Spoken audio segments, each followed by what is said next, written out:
So now we will see Mayer's relation, but before it we need to see what is specific heat capacity. हमने already 11 में पढ़ा हुआ है specific heat capacity क्या होता है, एक बॉडी की एबिलिटी कि वो कितना हीट स्टोर कर सकता है. फिर भी एक बार देख लेते हैं फटाफट. सो स्पेसिफिक हीट कैपेसिटी ये क्या होता है, बॉडी की एबिलिटी कि वो कितना अमाउंट ऑफ हीट स्टोर कर सकता है. इसको समझने के लिए एक सिंपल सा एग्जांपल लेते हैं. Let's say we are on a beach. ठीक है, तो बीच के एक साइड हमको सैंड मिलेगा, दूसरी साइड हमको वाटर मिलेगा, कुछ ऐसे. फाइन.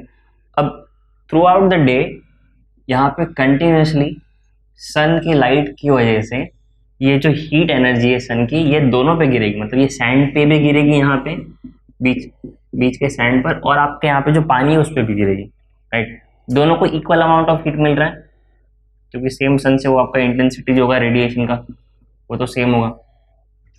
अब मेरा क्वेश्चन ये है कि इन दोनों में से ज्यादा हीट कौन स्टोर करेगा, क्योंकि देखो दोनों को इक्वल अमाउंट ऑफ हीट मिल रहा है, बट ज्यादा हीट स्टोर कौन करेगा ये फिगर आउट करने के लिए मैं आपको चीज़ एक रेफरेंस पॉइंट देता हूँ. ठीक है, लेट्स से जब सन राइज नहीं हुआ था, दिन स्टार्ट होने के पहले, लेट्स से वाटर का टेम्परेचर था 21 degree Celsius.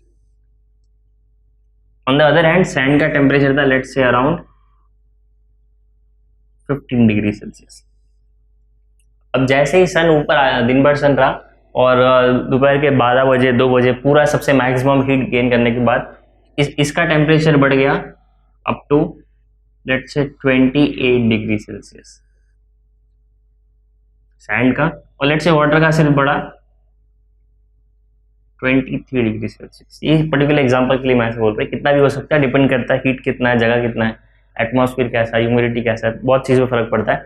But let's say इस केस में पानी का टेम्परेचर आपका 21 से 23 बढ़ गया, यहाँ पे सैंड का टेम्परेचर 15 से 28 बढ़ गया.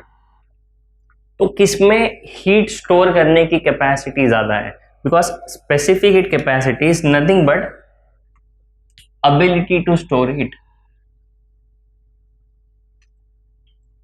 किस बॉडी में कितना हीट स्टोर करने का एबिलिटी है, हीट एनर्जी की बात कर रहे हैं, ability to store heat energy. So by this example आपको क्या लगता है, सैंड में यहाँ पे दोनों कंपेयर कर रहे हैं, सैंड और वाटर दोनों में से किस में ज्यादा हीट स्टोर करने की एबिलिटी है. तो अगर आपके दिमाग में आंसर सैंड आया है तो आपका आंसर गलत है, बिकॉज सैंड का टेम्परेचर बढ़ गया. टेम्परेचर बढ़ना और हीट स्टोर करना सेम चीज नहीं होता. सैंड का टेम्परेचर बढ़ गया, वाटर का टेम्परेचर उतना नहीं बढ़ा है. ठीक है, मैं इसका एक और एग्जाम्पल लूंगा, आपको और क्लियर हो जाएगा. पर इस केस में जितना जल्दी सैंड गर्म हुआ है उतना ही जल्दी सैंड ठंडा भी हो जाएगा. यानी अगर रात के टाइम पे अगर आप जाओगे ना ये इसी बीच पे, तो आपको सैंड ज्यादा ठंडा फील होगा इसके कंपैरेटिवली, क्योंकि जितना जल्दी ये हीट एब्जॉर्ब करता है उतना ही जल्दी ये हीट लूज भी कर देता है, जबकि वाटर हीट अच्छे से स्टोर करके रखेगा. यानी कि रात के टाइम पे अगर आप जाओगे, जब सन सेट हो गया रहेगा उसके 2 घंटे 3 घंटे 4 घंटे 5 घंटे बाद, तो ये सारा हीट वापस वो एटमॉस्फेयर को दे देगा. तब लेट से इसका टेम्परेचर वापस क्या पता 15 डिग्री पे या उससे कम भी आ गया रहेगा रात के टाइम पे, जबकि वाटर के टेम्परेचर में बहुत ज्यादा फर्क नहीं पड़ा रहेगा, वो 21 पे रहेगा या तो क्या पता 20 पे आया रहेगा. Getting me? So the thing is heat ज्यादा टाइम तक स्टोर करके कौन रख रहा है, यहाँ पे वाटर स्टोर करके रख रहा है, तो इसमें हीट एब्जॉर्ब करने की और स्टोर करने की ज्यादा कैपेसिटी है. तो हम हीट एनर्जी स्टोर करने की कैपेसिटी को स्पेसिफिक हीट कहते हैं. मैं एक और एग्जांपल जैसे आपको क्लियर हो जाएगा. देखो ये आपने भी नोटिस किया रहेगा, जैसे मान लो अगर आप किसी राजस्थान जैसी जगह पे जाते हो तो वहाँ पे दिन में बहुत गर्म होता है, आप सैंड पे चल भी नहीं पाओगे नंगे पैर, बट रात के टाइम पे वही सैंड उतना ठंडा होता है. उस जगह पे आपको रात के टाइम पे टेम्परेचर बहुत कम मिलेगा इस रीजन की वजह से कि जितना जल्दी हीट स्टोर करता है उतना जल्दी वो हीट लूज भी करता है. यानी कि उसमें हीट स्टोर करने की एबिलिटी नहीं है, जबकि यहाँ पे वाटर में हीट स्टोर करने की एबिलिटी है. ये सेम चीज को एक अलग एग्जांपल से देखते हैं. लेट्स से इस केस हम इस बार में हम क्या करते हैं, 2 अलग अलग लिक्विड को कंपेयर करते हैं. ठीक है, और दोनों को हम same amount of heat provide करते हैं एंड लेट्स सी कि कौन ज्यादा हीट स्टोर करेगा. For example let's say we have 2 beaker, one of which has water while the another one has some other liquid, let's say alcohol या कोई भी liquid ले सकते हैं. सो यहाँ पे दोनों को क्या किया, हमने हीट किया. ओके, सो पहले हम टेम्परेचर देखते हैं, फिर हम हीट देखेंगे, ठीक है। लेट्स से इस केस में यहाँ पे हमने वाटर को हीट किया, इसको भी हीट किया। अब इसका 1 डिग्री टेम्परेचर बढ़ाने के लिए मुझे बहुत सारा एनर्जी लग गया, और इसका अभी चलो पहले हम हीट से ही स्टार्ट करते हैं। लेट्स से मैंने दोनों को इक्वल हीट दिया, 200 जूल्स।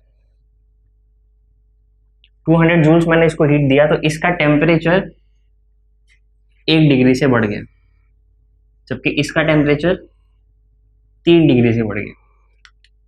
अब देखो इसका टेम्परेचर ज़्यादा बढ़ा है, इसका मतलब ये नहीं इसने हीट ज़्यादा स्टोर किया, हीट इसने ज़्यादा स्टोर किया। आपने इतना सारा हीट दिया, फिर भी वो सिर्फ 1 डिग्री से उसका टेम्परेचर बढ़ा। तो इस केस में वाटर का एक स्पेसिफिक हीट कैपेसिटी ज़्यादा हो गया। इसी एग्जाम्पल को अलग तरीके से देखें समझने के लिए, आपको स्पेसिफिक हीट क्लियर हो जाएगा। लेट्स हम कंपेयर करते हैं कौन ज़्यादा हीट स्टोर कर पाता है, ठीक है। अब हमको क्या करना है, इसी को दोनों को 1 डिग्री सेल्सियस तक दोनों का टेम्परेचर बढ़ाना है। सो मैंने दोनों को हीट दिया, इसको 1 डिग्री टेम्परेचर तक बढ़ाने के लिए मुझे लग गया लेट्स से 200 जूल, जो भी थोड़ी देर पहले एग्जांपल लिया था।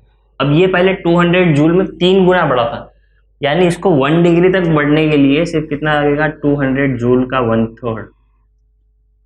तो ये आपका आएगा 6.66 कुछ तो।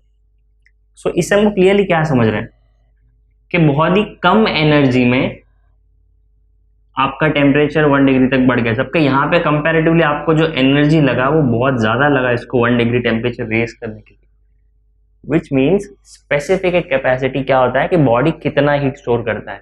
और इससे हम कंक्लूड ये करेंगे कि वाटर का स्पेसिफिक हीट कैपेसिटी यहाँ पे हमारे दूसरे लिक्विड जो मैंने लिया था अल्कोहल, उससे कंपैरेटिवली ज़्यादा। ये मैंने ऐसे रैंडम एग्जाम्पल लिया, वो ये जरूर नहीं कि ऐसे नंबर्स मिले आपको, वो बहुत चीज़ों पर डिपेंड करेगा। मटेरियल कौन सा है, कितना मटेरियल है, उसका एक फॉर्मूला ऑलरेडी हमने पढ़ा हुआ है 11th में।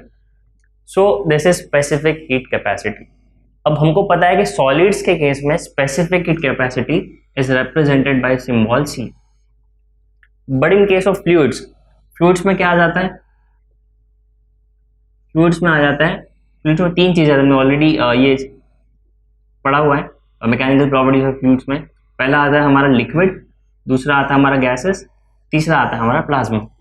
बट डेली लाइफ में हम मोस्टली इन दोनों से डील करते हैं, सो इस केस में भी हम लिक्विड और गैसेस का ही कंसिडर करेंगे। इन केस ऑफ फ्लूइड्स यहाँ पे आपको 2 स्पेसिफिक हीट कैपेसिटी देखना पड़ेगा।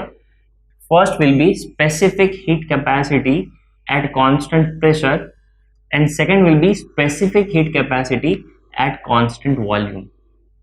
सॉलिड के केस में तो आपका सेफ फिक्स होता है, सो इसलिए आपको सिर्फ एक ही स्पेसिफिक हीट कैपेसिटी मिलेगा। फ्लूइड्स के केस में यानी लिक्विड और गैसेस के केस में 2 मिलेगा। सो मेयर्स रिलेशन में हम क्या करेंगे, इन दोनों के बीच एक रिलेशन निकालेंगे कि इन दोनों और हमारा यूनिवर्सल गैस कांस्टेंट, इन तीनों के बीच क्या रिलेशन है, ठीक है। सो स्टार्ट करते हैं मेयर्स रिलेशन।